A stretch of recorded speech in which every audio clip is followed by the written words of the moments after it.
Welcome to the podcast where we explore the ups and downs of starting a new business in later life. You will find all our contact details and some useful links in the show notes, so please check them out after the episode. Today we are diving into one of the greatest hidden barriers for later life entrepreneurs: confidence. Not the loud kind, the real kind. The kind that decides whether you're going to step up or stay small. My guest today is Bossy Becky, the woman who helps successful women become confident enough to actually own their brilliance. She has built a life through reinvention and resilience. If you've ever felt capable yet hesitant, or successful yet secretly unsure, this conversation will probably hit home. Let's get into it.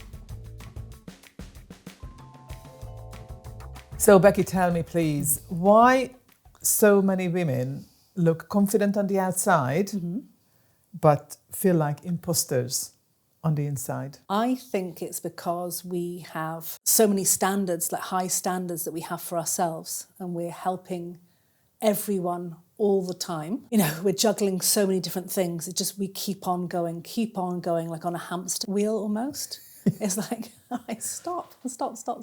Do you We find haven't got that time to be... It sort of happens when people start up a business, or does it continue as they are building and running and have been running for how long a business? all the time. Like I had a little negative bout yesterday morning thinking, oh my gosh, what am I doing? And this and that. And the whole time throughout your journey, I think the more experience you have, though, gets you back on track quicker. Oh, okay. I thought you were going to say something different, because it's kind of like the more you learn, the more you realise how little you know. Does it kind of apply to imposter syndrome?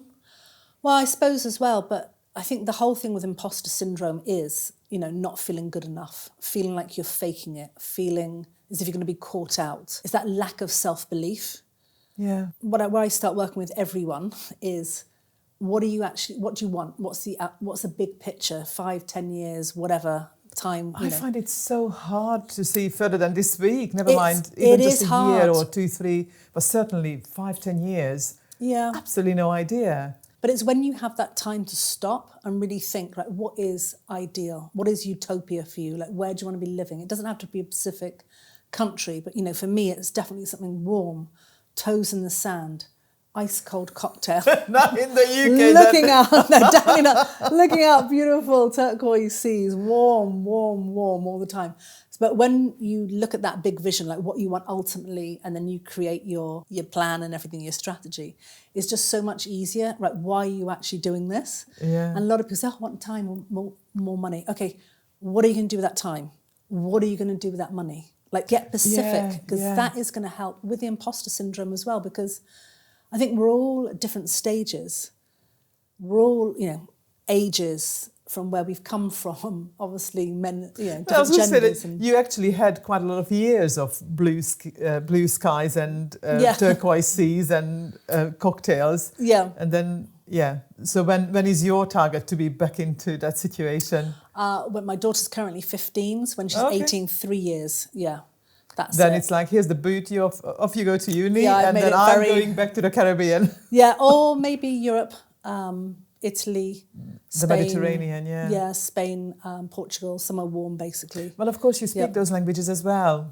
Yeah, it makes it easier to kind of integrate. Yeah. So after the blue skies and turquoise seas and cocktails, sadly, that kind of life for you ended in pretty much a disaster, having lost businesses. What sort of things did the reinventions teach you? Because obviously you reinvented yourself from that loss. What were the reinventions this taught you that books would never teach any of us? So the business you're referring to, underwater videography and photography, happened when the Category 5 Hurricane Dean hit our town in Mexico. So it was literally everyone lost everything overnight. They're very stressful. What it taught me was, you've got to keep on going. That's when the resilience comes in. And I think it's actually easier when something dramatic like that happens, because you have no choice whatever. You've got to pivot really quickly. Because when you all you have left is your own life. Literally, and the will to survive. I think sometimes I find it truly amazing that the strength of the will to survive in not just the humans, but obviously the entire living world. Is just phenomenal. But of course, us humans are, on one side, kind of quite helpless compared to some animals and the animal kingdom and the plants. But on the other side, we've got our brain to think with. But then our needs are very different, especially modern world needs. Yeah. So when you've got nothing and there's this entire community of having nothing, what do you do? Well, you get together and you have a massive party. That's what you do. Because we had so many friends who owned restaurants who literally had food, drink that was going to perish. You know, there was no electricity. There was no fresh water for a certain time. And it was literally, we've got to eat all this food.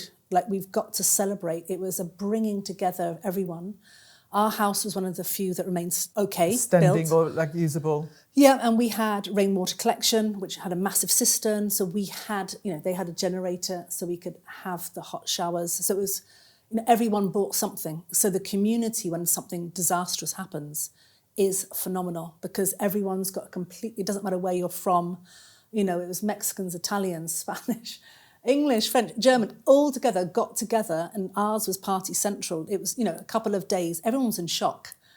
So that's really not something I expected you to say, that you were just partying. But then I suppose literally you had to celebrate that you were alive. Yeah, I had to celebrate we were alive and, you know, we're all in it together and we've got this food, we don't want to waste it, and let's eat it, let's get together and get through this together. And it brings a community together incredibly quickly, and anyone who was in that town at that time is lifelong friends with us, and it's phenomenal. Wow. The friendship we built with that. Yeah, so I think bad times often can you flip them and create so much goodness from them. Two things came to mind, but one is a little bit political, but just going to touch on it very quickly. That there is this saying that hard times create hard men, hard men create easy times. Yeah.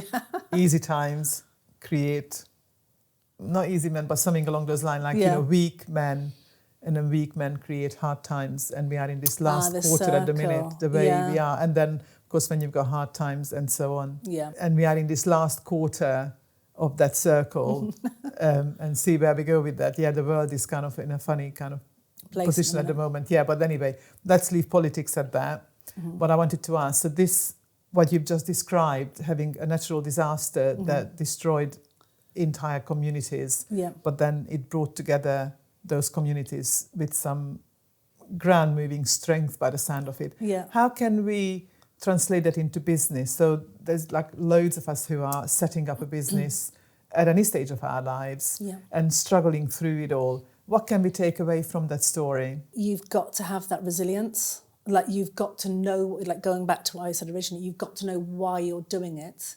That's going to help you on those days that are rough. And the community around you is always going to be invaluable.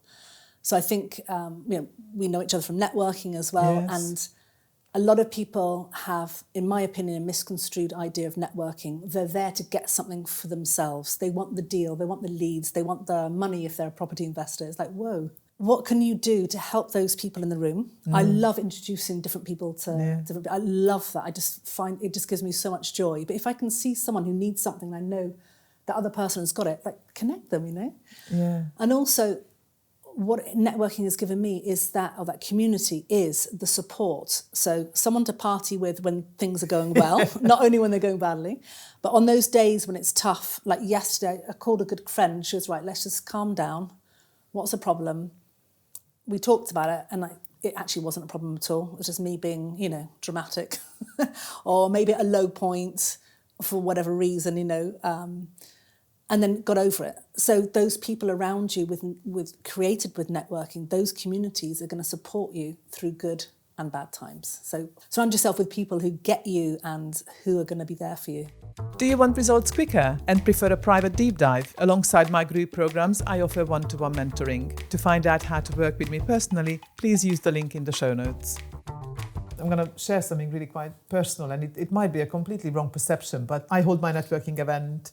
I meet a lot of people, I connect up people, I attend networking events, and like this morning I was at a larger one, I suppose with about 30 odd people, and the very first person who introduced themselves, he didn't actually introduce himself, he just bigged up somebody else. And as we went around, there were a few people, including myself, because I said, can I actually just big up this guy, who I might as well name him, he's the owner of this studio where we are filming now. Fabulous. So he just bigged up his new VA services.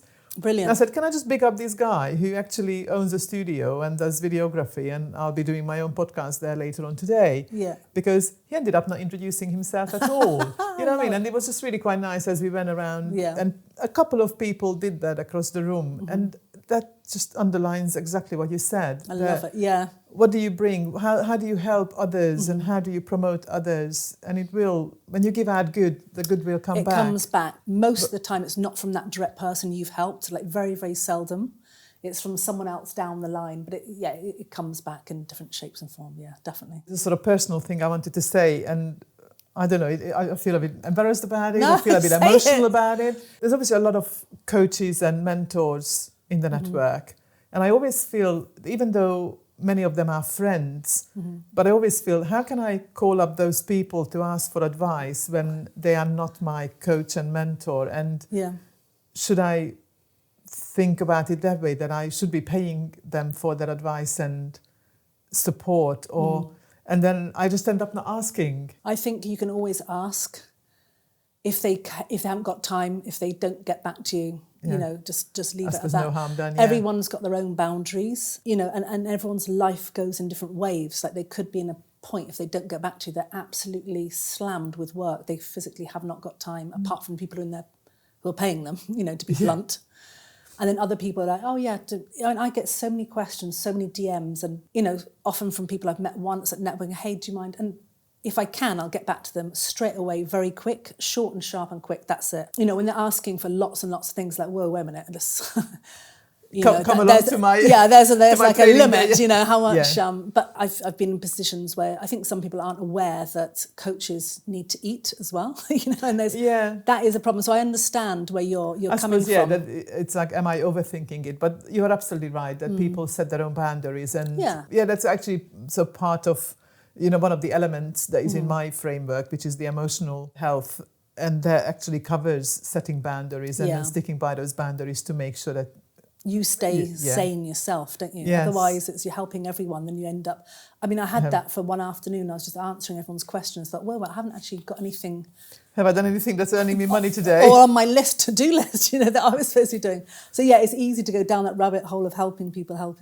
But. So you generally mentor and coach women, I believe? Yes. Do you find that women sort of open up about telling the truth about themselves? Or what do you find? What sort of lies women tell themselves to sort of prevent themselves to be the best version? I think it is the sort of lack of time they dedicate for themselves. Like a classic response is, oh, it's not the right time yet. Okay, when is going to be the right time? After you've moved house, when the kids are grown up, when so-and-so's done, you know, this project, it's when is the right time? And it's the classic thing of the right time is now, or 20 years ago when you should have done it. I find that sort of, if you want to say lying to themselves, it's why wait? Like I always try and find out how long this person has been with this certain problem, you know, when they speak to me. And often it's like, oh, I've been like this for a year. I spoke to someone for a year with this feeling frustrated, completely run ragged. You know, they haven't got any more hours in the day because they're filled up. They're not getting in the revenue that they want or deserve because they're severely undercharging themselves, which is very common with women that I work with. And it's like, come on, just... You've got to stop and make a change. If you don't make any change, you're going to carry on. How long are you going to keep on this hamster wheel? Hamster wheel, absolutely. Yeah, of just keeping on going. Like you've got to make that stop and you've got to make a change because otherwise nothing else is going to change. And she came back to me, a lady I spoke to this week, you know, she's frustrated. She's been like that for a year. And, you know, she needs more time to think about it and she'll come back to me. So I know it's a no, it's a polite no, which is absolutely fine. I'm not for everyone. But I said to her, please, I urge you, work with another coach. Like, put that as a priority, please, because you need help. And I don't want to see you're on the cusp of burnout. You know, she said it herself. I feel exhausted all the time. It's like, stop, please. Get help. You know, it sounds counterintuitive for the busy women that I work with. They're very ambitious. They may be Dean I was just about to sort of ask about that. Like, is it down to confidence or is it very largely down to mindset? Well, confidence and mindset are completely linked, in my opinion, because you can learn to be confident. We're only born with two fears, falling and loud noises. Yeah, I learned that recently. Yeah, indeed, so you can learn to be more confident. So that is part of the mindset. But part of being confident is doing something. You haven't done something, for example, you haven't been a guest on a podcast. You're scared, you're not confident, you don't know what to do. Do it the first time. You might be nervous, it may not be fabulous. The second time is going to be easier, the third time is going to be easier. When you take action, you build confidence, So it's, mindset and confidence, all intertwined. Obviously, you are a person of actions. Yeah. I mean, we've talked about you've lost everything. You then quit a big company in COVID. Yeah, you remortgaged your house, you made an investment, people thought that you were completely nuts. Yeah. So what does confidence look like to you? That's a good question, because I am definitely, not always confident. I think that's a common misperception with people, that they meet me and they say, oh, you're always on, you're always confident. No. That's when I'm on show, so to speak. I'm all dressed up and on the stage speaking or running my own event. You're seeing snippets. I'm not going to sit at home, or show you, endless TV that I'm watching when I'm cuddling my daughter on the sofa with the cats and my husband. I mean, I do a bit behind the scenes. But there's still confidence though, isn't it? Because in yourself. Yeah, to be confident in yourself and have that emotional awareness. I think the older you get, the easier it is. You think so?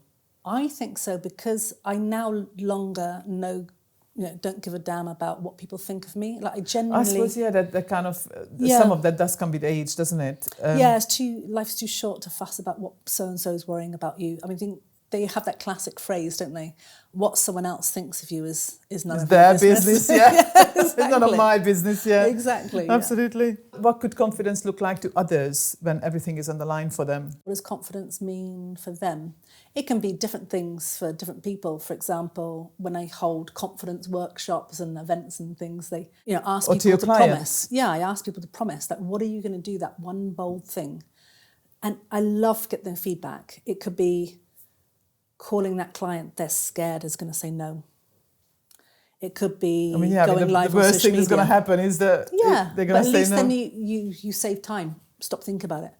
It could be going live on social media, which is a massive one that not a lot of people like. It could be even putting their face on social media. I worked with a woman who I had an in-depth date with her, just one-on-one, and she asked for no photos, so I respected that completely.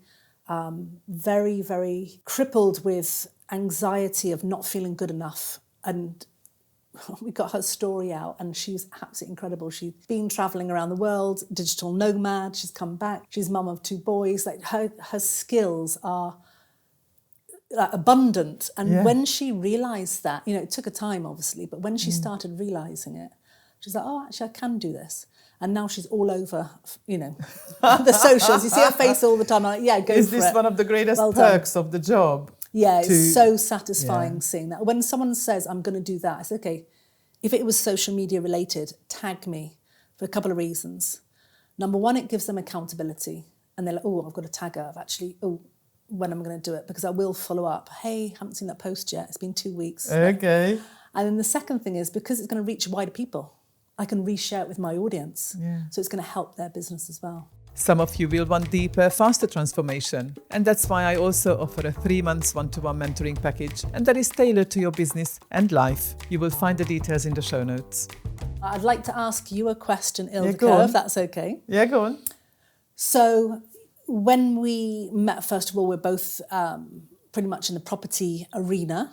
Yes, we were, weren't we? Yeah, and you came on a strategy day of mine and you were talking about the HMO and the redevelopment of that, and that was your focus at that time. Yeah. Then now, obviously, you've gone and started a whole new business, which is incredible, on Corepreneurs Club and the coaching. So what made you change from that focus 100% with houses and multiple occupation, co-living, to coaching and on Corepreneurs Club? A bad decision? Oh, no. In a nutshell, in a way, it's a bit of a roundabout story, because actually the property business is not done and dusted. Mm-hmm. That's just in the background. Sadly, we are waiting for another a developer who we lent money to give our money back. Oh, no. Yeah, it's all in limbo. Theoretically, it's all coming back, but sadly, quite a lot of time on, it's not. So we had no choice but to sort of park it because we can't really move forward with it. But at the same time, but during that period of time, I turned 50. Mm-hmm. And people were asking me, how does it feel like being 50? And I was like, well, nothing really. I was wearing bright clothes and a little floral dress and stuff. It's like I look like a 5-year-old. But what I do want to do is something amazing. Mm-hmm. And then podcasting found me. And then I did the training and it sounded really interesting. And then the entire group was really encouraging for the topic to talk about having business in later life. Yeah. Because probably a lot of people either have been in business all their lives and they are still doing something new. Mm-hmm. And obviously now this is something I'm experiencing from my guests.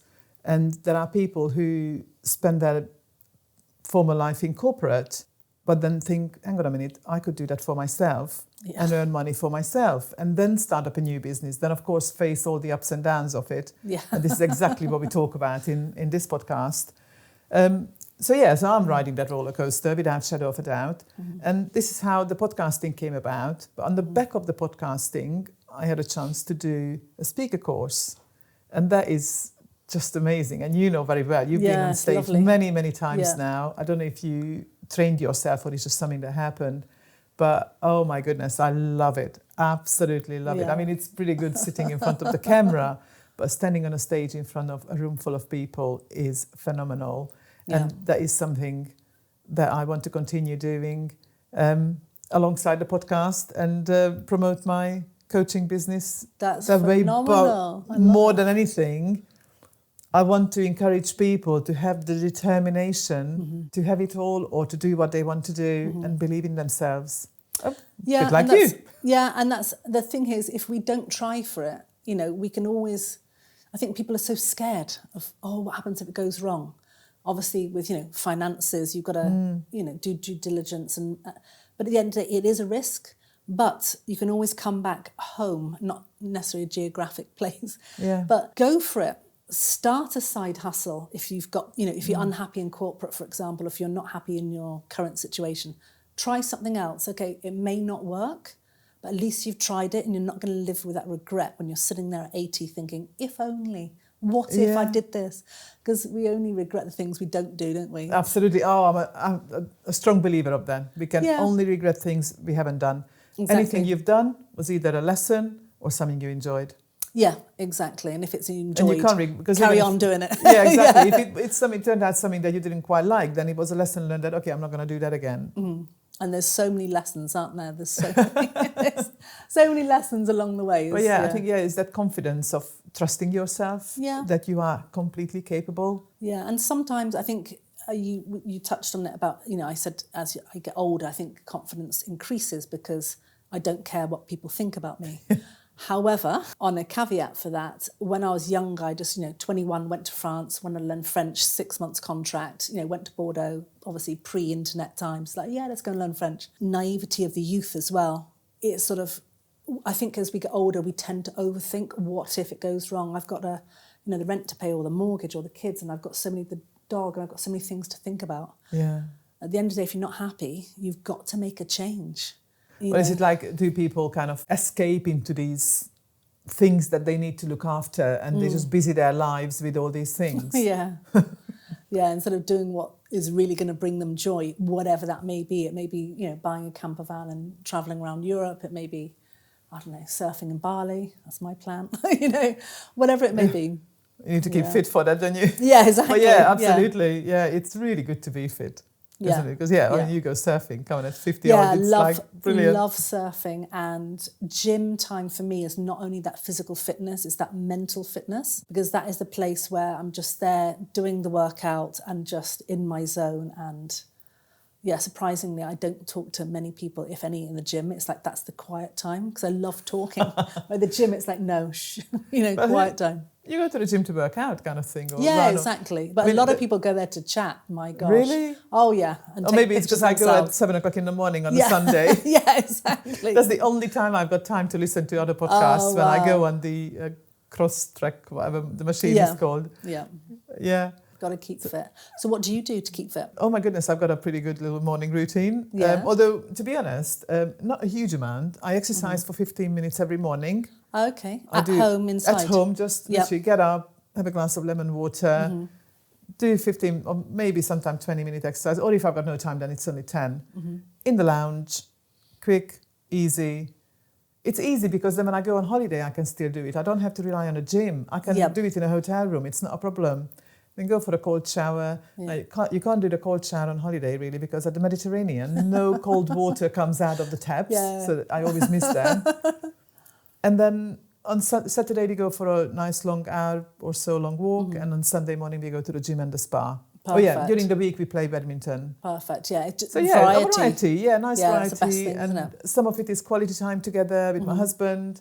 So, yeah, it plays on the mental health side of things, the spiritual health side of things. Yeah. But yeah, when we go to the gym, he gets on the running machine, I get on the CrossFit, listen to run, and listen to podcasts. I love it. Not to my own podcast. I do that on another day when I have to review the episode. But yeah, that's the only chance I listen to other people's podcasts. So yeah, that's my kind of physical health regime. I love it. Yeah, it's got to be done for sanity of mind rather than just the body. Yeah, absolutely. It sounds to me that the things that you teach kind of fits in with you may not sort of connected. I'm curious actually with the spiritual health and emotional health, because in my model with spiritual health is when you find your purpose and when you find your alignment with your values. Yeah.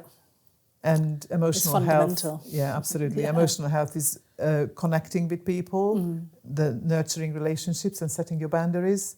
Yeah, and then knowing yourself as well is so important, isn't it? That emotional intelligence. I've seen entrepreneurs reclaim hours of wasted time, double their energy, and finally enjoy the business they built. You can do the same. Look in the show notes to find out how to join us. So have you ever linked that teaching people to find their purpose and align with their values, that is actually spiritual health? Yeah, no, not as spiritual, no, but I am very conscious of energy, and I'm not an energy healer at all, but that's sort of coming more on the radar for me now because... you project so much energy though, very positive energy, and you get people up and going and fired up. And I absolutely love it. I was just speaking to my mentor last week, because every mentor has a mentor and coach, coaches need coaches. And she said, that's your superpower, being able, to emit that positive energy and speak to anyone. And I just thought, that's normal, isn't it? She goes, no, it's not normal at all. But I love it. I absolutely love it. So the whole energy thing is so important because in theory, you've got your list of things to do on any given day. You've got the hours, you know what time, roughly things take. I mean, in theory, everything's going to be wonderful. But if your mind is not in the right space, if you're thinking about, particularly people starting businesses in later life, they may be in the sandwich years, they're looking after elderly parents, maybe children as well, so they're juggling. I was wondering what the sandwich years would be. I get you. The mind is sort of focusing on other things, your energy is other places. So I think that's where a lot of my clients get frustrated, because they say, I should have done more. Yeah, in theory, yes, you should, but you probably haven't slept because you've been interrupted by your child or your mother may have rung late at night, or it's something. It's the people you have to look at after in your sort of circles take up the energy, and then it reduces your own energy and your ability to do all the tasks on time. So got to consider the energy. Be around people who give you good energy rather than the negative naysayers. But you are certainly one of those people to be around without shadow of a doubt. Thank you. Yeah. I mean, you're quite subdued today. I was expecting do you think so? Yeah. Maybe it's I don't know why. Yeah. Well, I'm glad that you are relaxed. Yeah, very relaxed. Yeah, you're the boss today. That's why. Okay. That's it. You're the boss today. I'm not bossing you around. I'm not on the stage. You're the boss today. We haven't quite revealed that you are bossy Becky. Yeah. But that's really funny when I get someone in as a guest and I just want to harvest their energy, and then they sit down on the sofa and they are all very composed and very relaxed. Exactly. Because you are the boss. Yeah, exactly. It's my show. Be like, dancing around. Well, you are on the show. Dance around. Okay, that's fine. Although we need to be mindful of the microphone thing. Quiet energy today. I would like to ask probably a little bit personal question. So you mentioned your daughter before. Yep. And probably like any other parent, you're kind of doing this for your daughter. You're showing her a good example. So what would you like her generation to know about confidence that perhaps our generation never learned? What I would like my daughter's generation to realise is they're just incredibly fabulous as they are. They have so many things going for them that we didn't have. Technology, being able to communicate with people globally. They have the businesses, all these young people, to be phenomenal entrepreneurs with businesses that are not even created yet, because they're the generation to think it up. Exactly. So it's the whole, content creation never existed when I was growing up, obviously no social media. But it's just letting them know that they are fabulous. Enjoy yourself when you're young. Don't mean a rush to grow up. But the confidence thing as well is what I think gives a lot of people I work with confidence is, and what I found I love as well, is mixing with people from different ages. Okay. So a lot of my friends, I've got a couple of older friends. Majority of my friends are 15, if not 20 years younger than me. Okay. And I get a lot of energy from them, and I get different ideas and different ways of thinking, which we challenge each other in a friendly way. But sometimes, they say things, I'm like, and then I reflect, okay, maybe it would work, let's give it a go, and vice versa. When you're young, particularly my daughter's 15, you're very much with the people at school, and it's very, very tight-knit, and it's, particularly with girls, it's difficult sometimes with the friendships and everything. So support each other and make friends with people of different ages as you grow up. You don't have to have friends of your own age all the time. You can learn from different people, different ages. Reflect. It's really interesting that I know I asked the question, yet all the way through your answer, all I was thinking about is that all of this advice actually relates to everybody. Yeah, not just teenage Not just 15-year-olds, girls. but 50-year-olds as well. Yes. So I think we can all take a leaf out of that book. Oh yeah, I love be confident with who you are and just go and follow your dreams and make the most of whatever the world is offering you. Exactly. And I know it's very global, but that one day is now. Like, stop waiting for one day when. Just do it now. I haven't got time for faff in my life, and I think most people believe they have the luxury of a long time. We don't know when we're going. No one knows that. So get on with it. On that note, absolutely, get on with it. Thank you so much, Ildikó. It's been fabulous. Loved it, absolutely loved it. Thank you. Thank you. Thank you for listening to New Business in Later Life with me, Ildikó Sealey, where we say no to slowing down and yes to starting up. Loved what you've heard? Please share it, screenshot it, and tag me on socials. Let's show the world what thriving in later life really looks like, and share with a friend who is ready for their next chapter. Please subscribe so you are always in the loop. And if you were ready to stop running on empty and start running on purpose, well, come join us. All the links are waiting in the show notes, including my guests' contacts, the Uncopreneurs Club, and the few tools and services I personally use in my business to help you thrive in yours. Until next time, refuel, refocus, and reinvent.